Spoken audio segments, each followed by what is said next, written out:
반갑습니다. 11월 27일 목요일 큐티 스케치 시간입니다. 오늘 본문은 여호수아 9장 16절부터 27절까지의 말씀입니다. 오늘 본문은 이렇게 시작합니다. 그들과 조약을 맺은 후 사흘이 지나서야 그들이 이웃에서 자기들 중에 거주하는 자들이라 함을 들으니라. 이스라엘 자손이 행군하여 셋째 날에 그들의 여러 성읍들에 이르렀으니 그들의 성읍들은 기브온과 그비라와 브에롯과 기럇 여알입니다. 그러나 회중 족장들이 이스라엘의 하나님 여호와로 그들에게 맹세했기 때문에 이스라엘 자손이 그들을 치지 못한지라. 그러므로 회중이 다 족장들을 원망하니. 오늘 본문은요, 지도자들이 그들에게 속아가지고 조약을 맺었어요. 누구의 이름으로? 하나님의 이름으로 맹세를 했어요. 이스라엘의 하나님 여호와로 그들에게 맹세했기 때문에 이들을 쳐야 되는, 이들을 진멸해야 되는 민족인 걸 알았는데 못하고 있어요.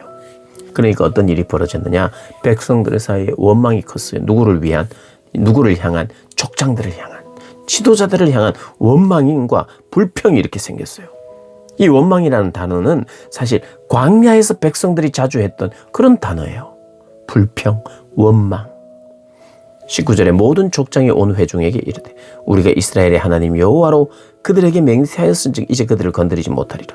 우리가 그들에게 맹세한 맹약으로 말미암아 진노가 우리에게 임할까노니 이렇게 행하여 그들을 살리리라 하고 무리에게 이르되 그들을 살리라 하니 족장들이 그들에게 이르되 이른 대로 그들이 온 회중을 위하여 나무를 떼며 물을 깃는 자가 되었다. 이제 알았어요. 사람들이 알았어요. 회중들이 알았어요. 지도자들 뿐만 아니라 회중들이 알았어요. 그래서 회중들이 이들을 죽여야 된다고 생각을 하고 그런 움직임과 불평이 있자 지도자들이 말렸어요. 안 된다. 여호와의 이름이 중요하다. 여호와의 명예가 가장 중요하다. 우리가 속았고 그들이 잘못한 것도 맞다. 그런데 우리에게도 부주의함이 있었다. 그런데 중요한 것은 이걸 원점으로 돌릴 수는 없다. 왜냐하면 하나님의 이름과 명예 때문이다. 우리의 실수다. 우리의 잘못이다. 그런데 원점으로 돌릴 수 없는 이유는 우리가 부주의해서 하나님의 이름과 명예로 이들과 약속했기 때문에 이들을 죽일 수는 없다. 그러나 이들의 속임, 그것을 추궁하여서 살리긴 한다. 그러나 이들은 나무를 패며 물을 깃는 자로 있게 하겠다. 그러니까 이스라엘 백성들의 원망도 좀 달래주고, 그리고 기브온은 기브온대로 너희들의 잘못이기 때문에 너희들도 저주를 받아야 된다. 진멸을 하지는 않지만 그에 상응하는 저주가 너희에게 있을 것이다. 그리고 그 저주의 내용이 바로 23절입니다. 그러므로 너희가 저주를 받으니 너희가 대를 이어 종이 되어 너희들의 모든 후손들은 종이다.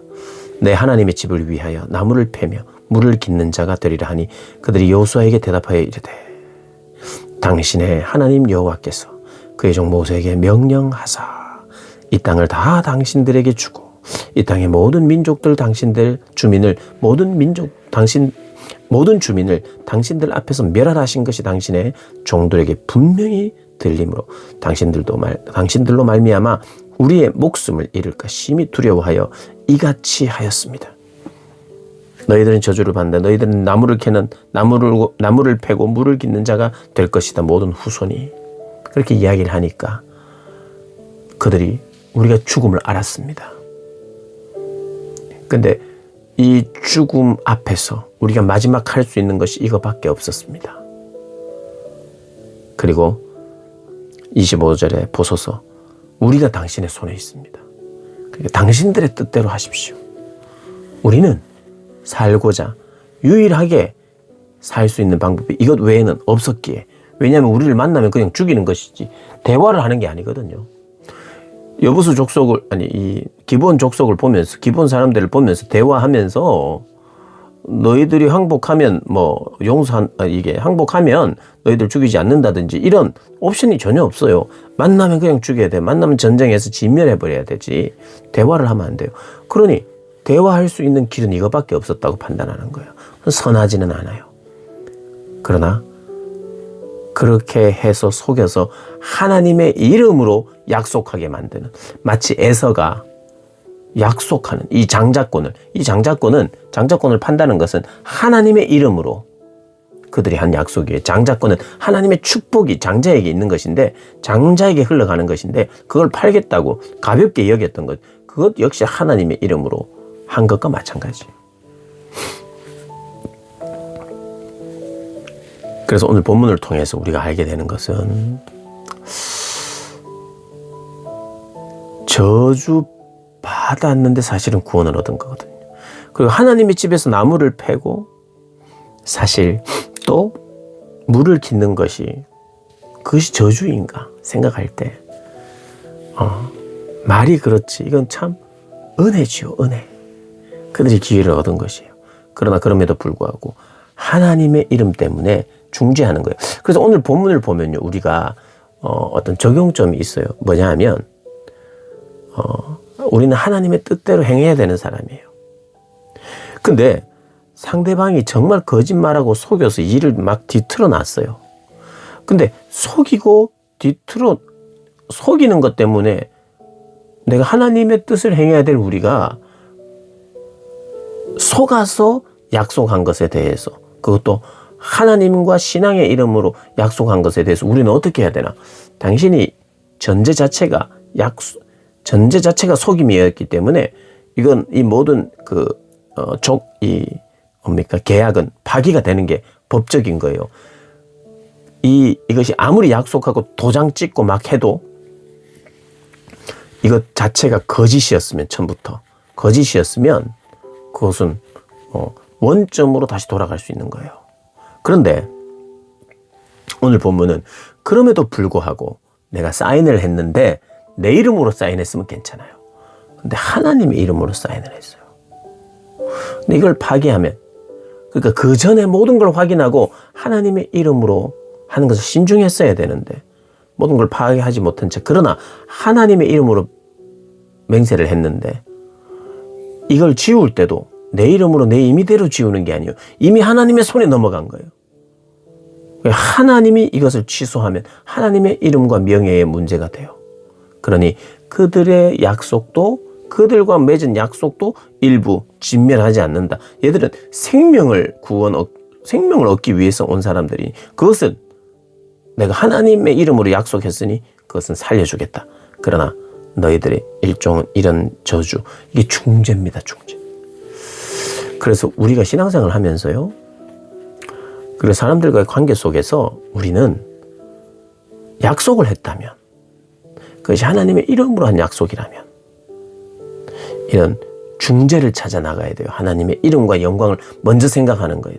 그게 괘씸하기도 하고 잘못하기도 하고 뒤엎어도 아무 문제 없지만 그것이 신앙과 하나님의 이름으로 했다면 우리는 일부 때로는 손해를 보고,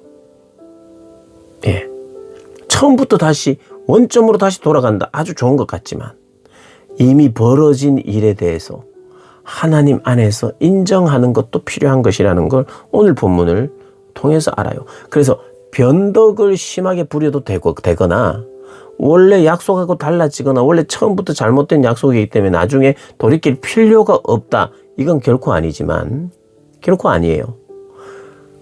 제일 중요한 것은 하나님의 이름과 명예예요.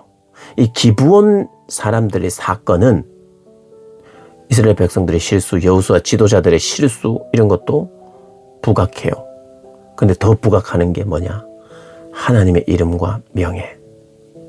그거를 훼손하면 안 되는 것이 가장 중요한 메시지예요. 믿는 자들에게 있어서 하나님의 이름과 영광을 훼손시키는 것, 그것은 바로 영광을 가로챈 아간과 같은 거예요. 그래서 우리가 중심을 어디에 둬야 되느냐? 하나님의 명예, 이름에 둬야 해요. 하나님의 이름과 영광을 위하여. 언제나 내가 이미 벌어진 일들과 하나님 사이에서 판단해야 되죠. 그게 하나님이 주시는 지혜예요. 하나님의 인도의 방법입니다. 그렇게 인도를 받으시는 저와 여러분 되시기를 주님의 이름으로 축복합니다.